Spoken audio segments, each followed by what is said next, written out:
بخاری شریف کی روایت ہے کہ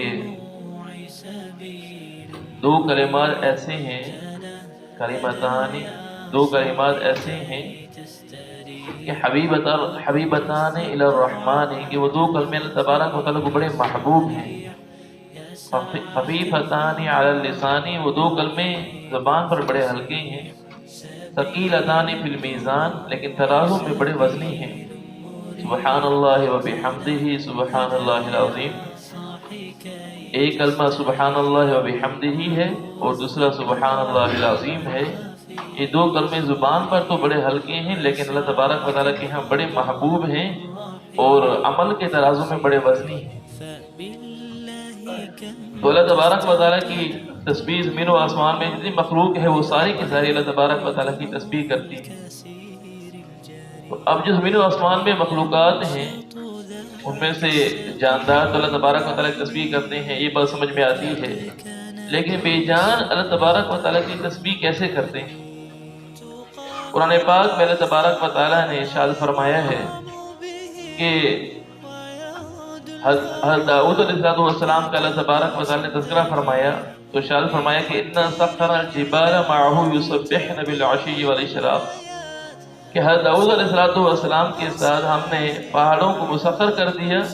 کہ وہ ان کے ساتھ صبح شام اللہ تبارک و تعالیٰ کی تسبیح کرتے ہیں۔ تو حضور صلی اللہ علیہ وسلم کی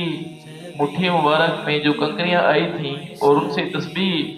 کی آواز صحابہ کرام رضی اللہ تعالیٰ عنہ مجمعین نے سنی تھی، تو یہ یعنی معجزہ یہ نہیں ہے کہ حضور صلی اللہ علیہ وسلم یعنی وہ جو کنکریاں تھیں وہ تسبیح کر رہی تھیں، یہ معجزہ نہیں ہے، بلکہ وہ تو اللہ تبارک و تعالیٰ کی تسبیح میں پہلے بھی مشہور رہتی۔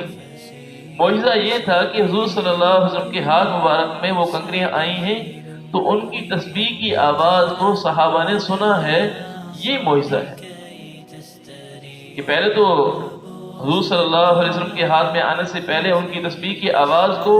صحابہ نہیں سن رہے تھے، لیکن جب حضور صلی اللہ علیہ وسلم کے ہاتھ مبارک میں وہ کنکریاں آئی ہیں تو صحابہ نے ان کی تسبیح کی آواز کو سنا ہے، تو یہ اللہ تبارک و تعالیٰ کی طرف سے معجزہ۔ اور حضور صلی اللہ علیہ وسلم ارشاد فرماتے ہیں جس کا مفہوم حدیث پاک کا مفہوم ہے کہ مجھے مکہ مکرمہ میں وہ پتھر یاد ہے کہ جب میں اس کے پاس سے گزرتا تھا تو نبی بنائے جانے سے پہلے وہ پتھر مجھے سلام کیا کرتا تھا۔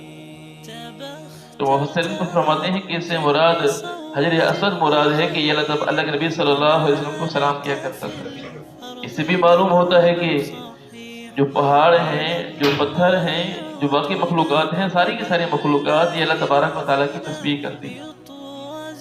حضرات صحابہ کرام رضی اللہ تعالیٰ عنہ مجمعین فرماتے ہیں کہ اللہ کے نبی صلی اللہ علیہ وسلم کے ساتھ جب ہم کھانا کھاتے تھے تو کھانا کھانے کے دوران کھانے کی تسبیح کی آواز کو ہم سنا کرتے تھے۔ اس سے بھی معلوم ہوتا ہے کہ اللہ کی تسبیح میں ساری مخلوق مشغول رہتی ہے۔